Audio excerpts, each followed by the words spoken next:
Hello and welcome to another episode of the Shaver Ranch Plus Wolves. I figured I'd give a little update as to what I am doing with my wood projects as of late. I'm actually doing the sawhorses and the saw ponies. Sawhorses I got from this design from a neighbor that we got. It's timber framed, but also incorporates screws or nails. So it's not true timber framing, but you know, it's close enough. It has the old-timey touch. So I mimicked it as best I could. The originals were true dimension 2x4s, and I think I mentioned that in a previous video, but I just used regular 2x4s and a 4x4. To tell you the truth, this was very difficult to do. I got everything cut and stained, or sanded and stained, and I could not come up with that angle using just math alone. So what I did was I just got a saw and cut it flush like this with a handsaw, and that's what gave me my flatness.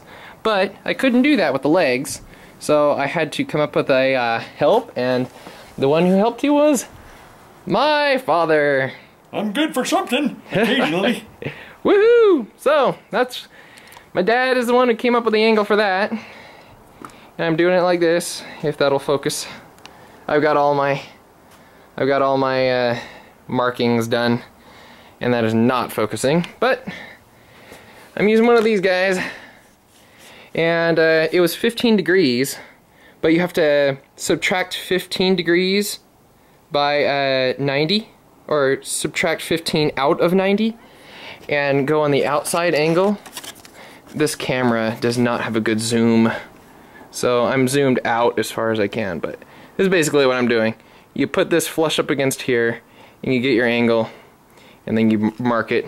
It's always nice to trace the other side too, so you could follow it with your saw. Ooh, there's good focus there, fancy. Anyway, so yeah, I'm just using this saw right here. It works out really great, actually. So that's that. I will do one more thing with these. Obviously, I need to restain that with. I'm just gonna use some cotton balls for that. But I'm gonna put these OSB little. What do you call those? They're kind of like triangles, but they're not. Rhombus? I don't know. These guys are going to go on there. Those are for the saw ponies. Saw ponies are the shorter, squattier ones. Like this. These are the legs, obviously. And where are my tops? Oh, here's my tops. 12-inch tops. And so you'll see how those work. I'll bring you back for that. But I'll do all the assembly myself. I always wind up messing up when I do assembly on camera, so... As you know, with the SU16 project. Oh, look who we got there. Hi, Coco. Alright. I'll bring you back. One quick note. Having this auxiliary table really helps in certain situations. Particularly this one. Because when it was flipped 180 degrees where the legs were facing the floor, there's no way I could have used that one to vise it up. So it's very nice to have an auxiliary table that's nice and slender like this. Right, continuing on. This is the saw ponies. I have to give credit where credit is due. I got the inspiration for this from an early video of Wrangler Stars. He's a great channel and I highly recommend him. I get my inspiration for many projects from him and how to do them from him as well. This is kind of my imagination of what it would be, though. I think he used 2x10s. I'm using 2x8s. And he used nails because he had a really nice nail gun. I'm using screws, and I actually like screws better.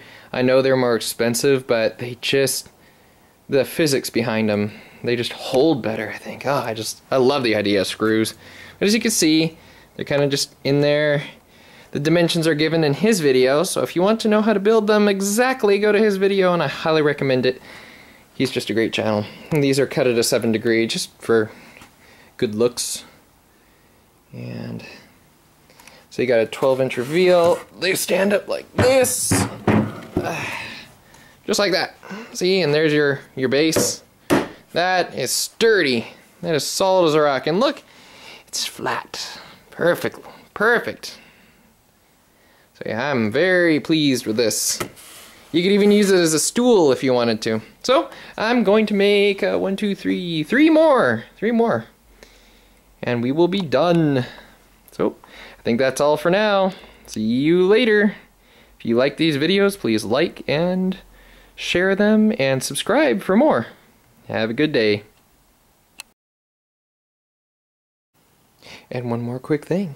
When you're working alone, a great idea is to have a large assortment of clamps. Check out that clampage right there. That is some clampage. This one holds that. This one holds it to the table. This one holds it to the table. And this one holds this perfectly flush against so we could put our screws in. Ta-da!